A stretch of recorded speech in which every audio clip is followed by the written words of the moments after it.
Yes, we want to speak about Lasik Xtra and the principle and result of consecutive Lasik and CXL for the treatment of moderate to high refractive error in France. Why in France? Why the Lasik Xtra is a new concept in the laser treatment of moderate to high refractive error. Why is the Lasik Xtra procedure still viewed with suspicion in France?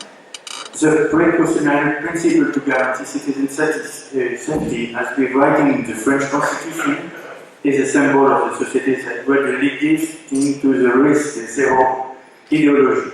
As a consequence, innovation is completely discouraged, and we have a lot of problems in France with that. Lasik Xtra is a bridge between the proven efficacy of conventional CXL, already used in the treatment of keratoconus, and the corneal stability, targeting the laser treatment for high ametropia. Furthermore, it can reduce the risk of corneal complications such as post-op ectasia. So we know, and we have studied a long time ago, the clinical result post-CXL on keratoconus and ectasia, and the reduction in astigmatism and on the improvement in visual acuity and corneal stability. We know the study with Teoseller, with Lasik and Caporossi and so on. It's a very long time. We know that. But about principles, we have some publication about the relation on high ametropia post-refractive surgery for myopic regression post-refractive surgery, and we know the significant long-term myopic regression effect on tubular on refractive outcome, and the regression after Lasik for the treatment on myopia and the role of the corneal epithelium.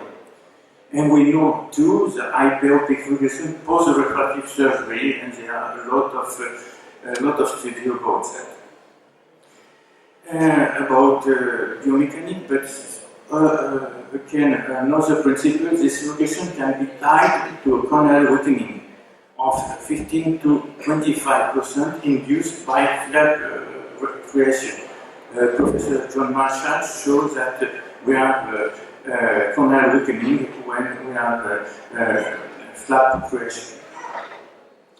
And other principle in corneal biomechanics, we have a identical increase in rigidity, 3 milliwatt by centimeter versus 30 milliwatt by centimeter with different fluence, and we have the same result in identical increase in rigidity.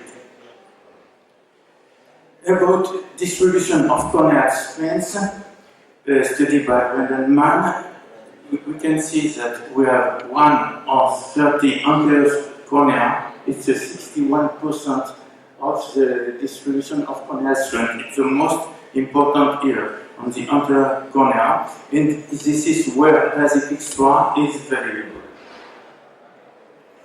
So we have a lot of results with Lasik Xtra publication, Canelopoulos, Chinese study, and Anastasios, and we have a lot of study in Lasik Xtra publication. We have different surgical protocols who are heterogeneous, from a few to 30 minutes, depending on fluence. From, you see, 30 minutes to 1.5 seconds, and from 3 milliwatt by centimeter to 10 milliwatt by centimeter. We use now Avedro protocol, it's 0.25% riboflavin inclination for 1 minute, and UV irradiation at 30 milliwatt per centimeter for 1.5 minutes in the Avedro protocol. You know, I don't for the movie, but at first we make the flap creation with femtosecond or microkeratom. At second, we perform the excimer laser photoablation. At first, 0.25% riboflavin instillation for 1 minute. And at first, after the plate, we make an UV irradiation at 30 milliwatt by centimeter during 1.5 minutes. The Lasik Xtra indication should be used for high ametropia only, or can it be generalized? Consensus are hyperopia superior to 3 dioptry, myopia superior to 6 dioptry, astigmatism superior to 2.5 diopters, and difference in astigmatism superior to 1.5 diopter between the two eyes.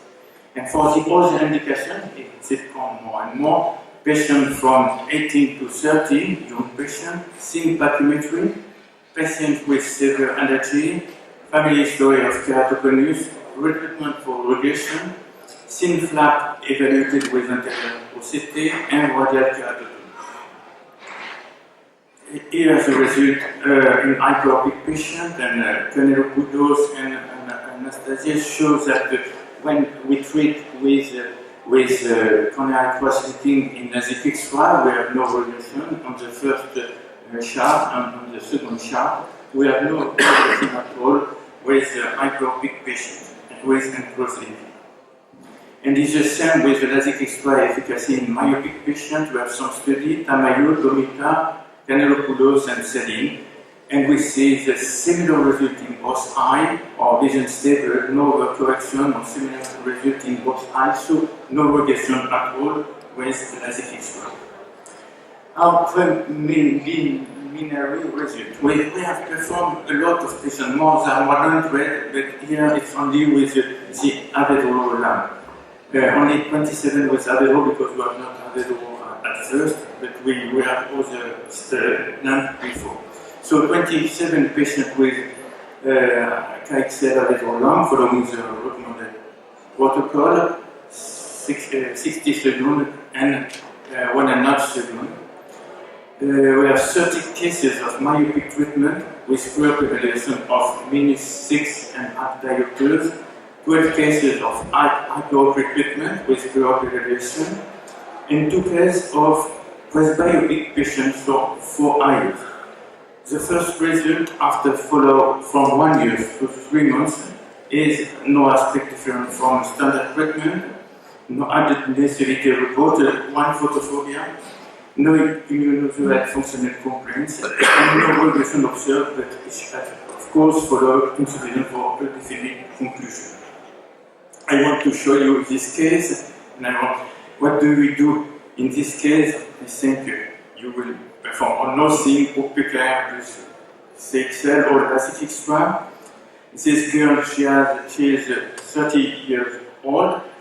As you see on the right eye, she has no asymmetry in elevation and keratometry, a little astigmatism, and in on the left eye, she has important astigmatism with inferior asymmetric keratometry in decentration in elevation.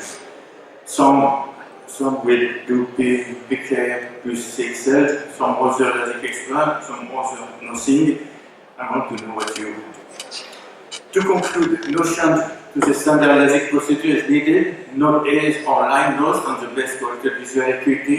Only a few minutes are added to the Lasik procedure by the Xtra treatment. No readjustment needed. Lasik Xtra should not be indicated for cornea with suspected keratoconus. Cost of procedure is higher. The different results show the stability of the treatment. I think the scope of indication would widen progressive. Thank you for your attention. Thank you very much. Stay with us, and we will ask Vicente to come to speak about the same topic, and we will have questions after that. Please.